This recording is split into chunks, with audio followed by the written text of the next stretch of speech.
நிறைந்திடுவார். அவரில் இல்லம் தினம் வந்தால் நம் உள்ளங்கள் ஒளியில் நிறைந்திடுமே. அவரில் இல்லம் தினம் வந்தால் நம் உள்ளங்கள் ஒளியில் நிறைந்திடுமே. அன்பு செய்யும் உள்ளங்களே, இறைவனின் அருள் பெறும் இல்லங்களே. அன்பு செய்யும் உள்ளங்களே, இறைவனின் அருள் பெறும் இல்லங்களே. தீபத்தின் ஒளியினில் இணைவோம், திருப்பலி செலுத்திட விரைவோம்.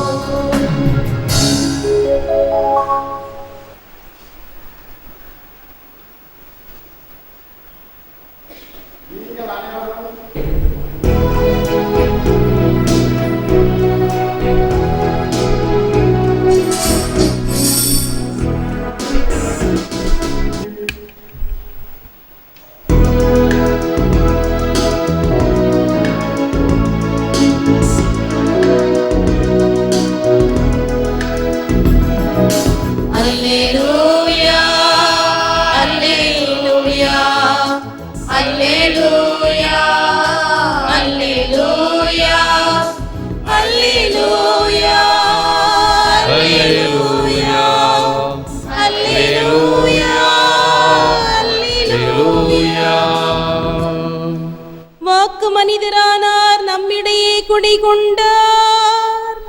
அவரை ஏற்றுக்கொண்ட ஒவ்வொருவருக்கும் அவர் கடவுளின் பிள்ளைகளாகும் உரிமையை அளித்தார். அல்லேலூயா, அல்லேலூயா.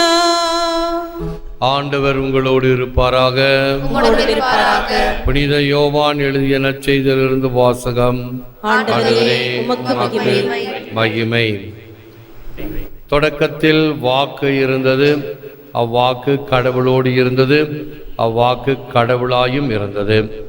வாக்கு என்னும் அவரே தொடக்கத்தில் கடவுளோடு இருந்தார். அனைத்தும் அவரால் உண்டாயின. உண்டானது எதுவும் அவரால் அன்றி உண்டாகவில்லை. அவரிடம் வாழ்வு இருந்தது, அவ்வாழ்வு மனிதருக்கு ஒளியாய் இருந்தது.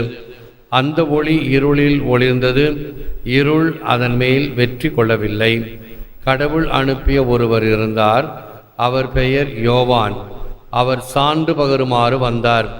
அனைவரும் தம் வழியாக நம்புமாறு அவர் ஒளியை குறித்து சான்று பகர்ந்தார். அந்த ஒளி அவர் அல்ல, மாறாக ஒளியை குறித்து சான்று பகர வந்தவர். அனைத்து மனிதரையும் ஒளிர்விக்கும் உண்மையான ஒளி உலகிற்கு வந்து கொண்டிருந்தது. ஒளியான அவர் உலகில் இருந்தார். உலகு அவரால் தான் உண்டானது, ஆனால் உலகு அவரை அறிந்து கொள்ளவில்லை. அவர் தமக்குரியவர்களிடம் வந்தார், அவருக்கு உரியவர்கள் அவரை ஏற்றுக்கொள்ளவில்லை.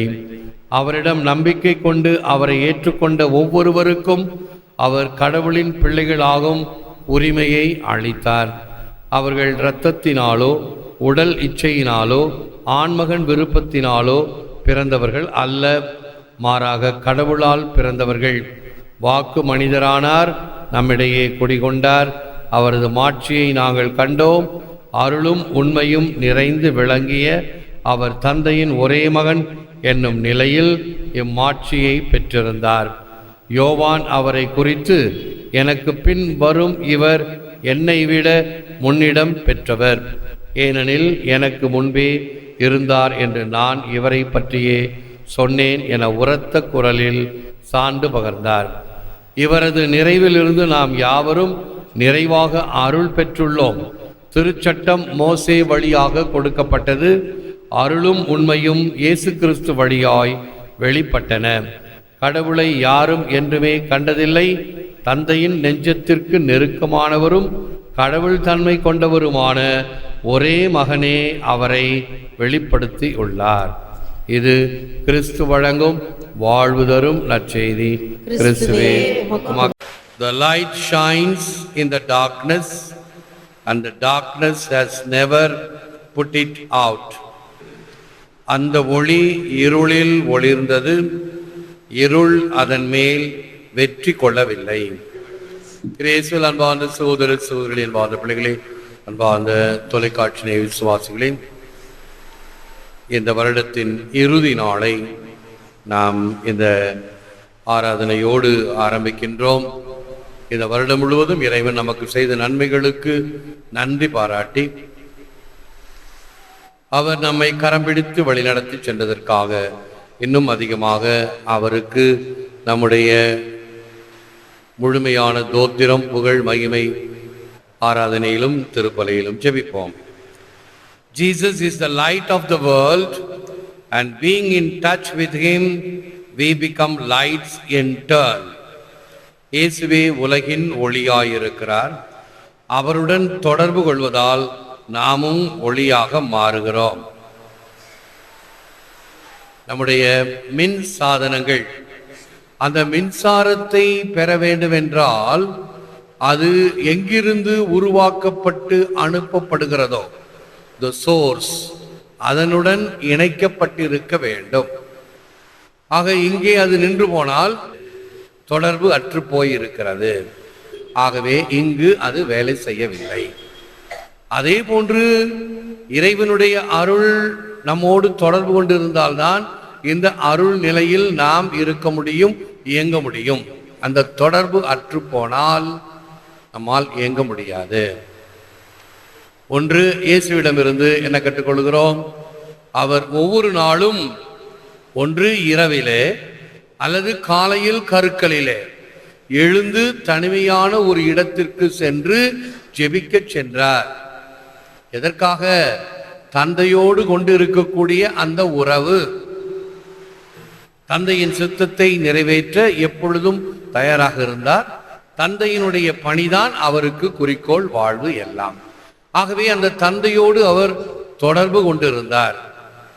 அதற்கு அந்த ஜெபம் அவருக்கு பாலமாக, துணையாக இருந்தது. எது நமக்கு சக்தி தருகிறதோ அதனுடன் தொடர்பு கொண்டிருக்க வேண்டும் என்ற கருத்தை நாம் இப்பொழுது தெளிவாக புரிந்து கொள்ளலாம்.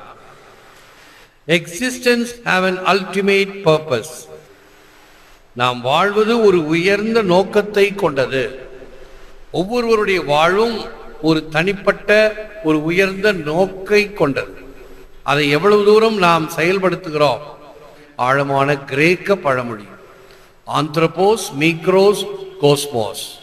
ஆந்த்ரோபோஸ் என்றால் மனிதன், மீக்ரோஸ் என்றால் மிகச்சிறிய, கோஸ்மோஸ் என்றால் உலகம். ஒவ்வொரு மனிதனும் ஒரு சிறு உலகம். மிக மிக உண்மை. ஆகவே இந்த சிறு உலகமாக இருக்கக்கூடிய நாம் வாழ்வை எப்படி அந்த பரிணாமமிக்க வாழ்வாக, முழுமையாக அதை வாழ்கிறோம். You are all sons of light of the day. நீங்கள் அனைவரும் ஒளியின் மக்களாகவும் பகலின் மக்களாகவும் இருக்கிறீர்கள். ஒளி படைத்த கண்ணினாய் வாவா என்று தமிழ் பாடல் நமக்கு தெரியும். கண்களிலே அந்த ஒளி இருக்கும் பொழுது அந்த வாழ்வினுடைய அர்த்தம், ஆழம், உற்சாகம், ஆர்வம் இவைகளை பார்க்க முடியும். ஒருத்தர் வாயை பொழந்தாங்க அப்படின்னா, கொட்டாய் விட்டாங்கன்னா அது தொடர் சோம்பலாக பரவிக்கொண்டே போகும். ஒருத்தருடைய ஆர்வம் இன்னொருவருக்கும் அதே போல தொடரும். ஆக நாம் ஒளியின் மக்களாக இருக்க வேண்டும் என்பது இருளில் இருப்பவர்களுக்கு அந்த ஒளியானது எப்படி பிரகாசிக்கின்றதோ, ஒரு சின்ன டார்ச், ரேடியம் கோட்டட். இருளில் நம்முடைய மின்சாரம் நின்று விட்டதா, தடுமாற வேண்டியதில் எங்க டார்ச் இருக்குதுன்னு இருக்கிற இடம் தெரியும். அதுபோன்று இருளிலே ஒளி தரக்கூடியவர்களாக நாம் இருக்க வேண்டும் என்றால், எங்கே அஞ்ஞானம், எங்கே ஒரு கடவுள் பற்று இல்லாத இடத்தில் நான் இருக்கும் பொழுது அந்த ஒளியானது அங்கே பிரகாசிக்க வேண்டும். என் வழியாக John Chrysostom and saint Augustine இரண்டு பேருமாக சேர்ந்து God's own son was made the son of man that he might make the sons of men the sons of God. கடவுள் சொந்த மகனையே மனிதனாக்கினார், அவரே மக்களின் கடவுளும் ஆனார். நாம் இறை மக்களாக அவர் மனிதனானார். ஆகவே ஆண்டவர் இயேசு கிறிஸ்துவனுடைய பிறப்பு நம்மிடையே வாழ்ந்து ஒரு முன்னோடியாக, ஒரு முன் உதாரணமாக, ஒரு மேல்வரி சட்டமாக இருக்கிறார். நாமும் அவரை போல மாற. எனவே இந்த இறுதி நாளில் நாம் அனைவரும் நன்றியுடன் ஜெபிப்போம். ஒரு நல்ல கருத்து ஒன்று, அன்பு மனம் கொண்டவருக்கு அன்றாடம் கிறிஸ்துமஸ், நல்ல மனம் கொண்டவருக்கு நாளெல்லாம் நல்ல நாளே. இன்று மாதத்தின் வருடத்தின் இறுதி நாள். இந்த வருடம் முழுவதும் இறைவன் நமக்கு செய்த நன்மைகளுக்கு நன்றியாக நாளைய நாள் புதிய வருடத்தை, புதிய மாதத்தை, புதிய நாளை துவக்குகிறோம். இவ்வாறு ஒவ்வொரு நாளும் இறைவன் கொடுத்த கொடை என்று அவரிடம் செபிப்போம். உழந்தால் இருப்போம். Father, we thank you for the inexpressible gift of your word, made flesh to live among us. Deepen our knowledge of you through his grace and truth. தந்தையே, எம்மோடு வாழ எம்மிடையே வந்தருளிய உம் வார்த்தை மனு உருவான உம் மைந்தன் எம் ஆண்டவர் இயேசு கிறிஸ்துவுக்காக நன்றி கூறுகிறோம். உமது அருளாலும் உண்மையாலும் எமது அறிவாண்மையை ஆழப்படுத்தியரிடம் பல வகைகளிலே எம்மை இந்த ஆண்டில் கடக்கச் செய்தீர், நடக்கச் செய்தீர். இவைகளின் வழியாக இன்னும் எங்கள் விசுவாசம் தெம்பூட்டப்பட்டது. உமக்கு நன்றி.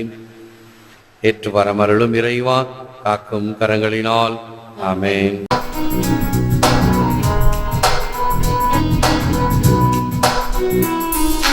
தெய்வீக பள்ளியில் உறவாடும் தெய்வமே,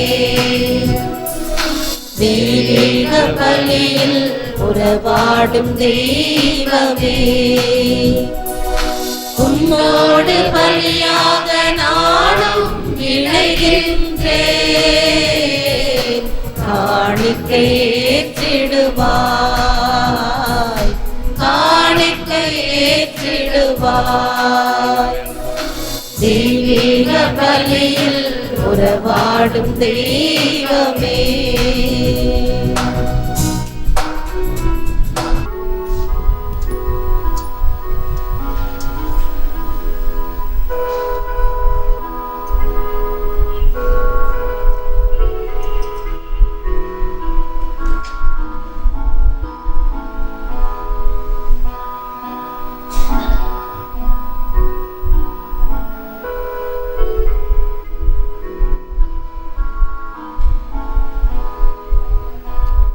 அன்பானவர்களே, 48 வயசு தான் அவருக்கு. ஹார்ட் அட்டாக்கில் இறந்துட்டார். பணியின் சுமையாக இருக்கலாம், வேதனையாக இருக்கலாம், பிரச்சனையாக இருக்கலாம், கடவுளுக்கு தான் தெரியும். ஏனென்றால் கடினமான இடங்களில் உழைப்பது என்பது உடல் நலத்துக்கு ஊறு விளைக்கக்கூடியது என்பது திண்ணம். பல வகையான செலவை திருச்சபை செய்து ஒரு குருவானவரை உருவாக்குகிறது. சாதாரண படிப்பு அல்ல. டாக்டருக்கு 5 வருஷம் போதும், லாயருக்கோ மற்ற எல்லா படிப்புகளுக்கும் 5 வருஷம் போதும். ஆனால் ஒரு குருவானவருக்கு 10 வருடங்கள் படிக்க வேண்டும். படிப்பு மட்டுமல்ல, கேரக்டர் ஃபார்மேஷன் என்று பல வகையில் அப்படியெல்லாம் கொண்டாந்த பங்கு சாமியாரே கண்ணில் விரலை விட்டு ஆற்ற பங்குகள் உண்டு அல்லவா? அப்படி இருக்கும்போது இவைகளை எல்லாம் பொறுத்து கொண்டு செய்வது தான் இந்த பணி. ஆகவே பணிக்காக வந்தோம், அவர்களுக்காக செபிப்பது நம்முடைய கடமை. நமது ஞானமேற்பர்களுக்கு நம்மாலான உதவி செய்வது திருச்சபை கட்டளை. ஆனால் நீ உதவி செய்யா கூட பரவாயில்லை, உபத்திரம் செய்யாமல் இரு. உபத்திரம்தான் அதிகமாக பங்குகளில் பங்கு தந்தியர்களுக்கு இருக்குதே தவிர உதவி என்பது அத்திப்பூத்தார் போல். நன்றி. எழுந்து நிற்போம், ஆசீர் பெறுவோம். ஆண்டவர் உங்களோடு இருப்பாராக.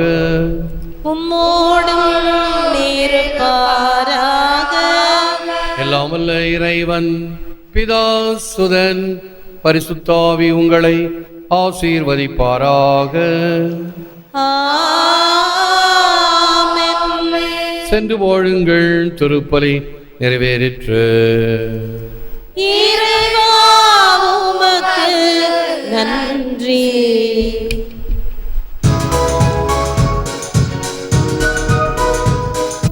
பிதாசுதன் பரிசுத்த ஆவியின் பெயராலே ஆமென். இயேசுவே புகழ், மரியே வாழ்க.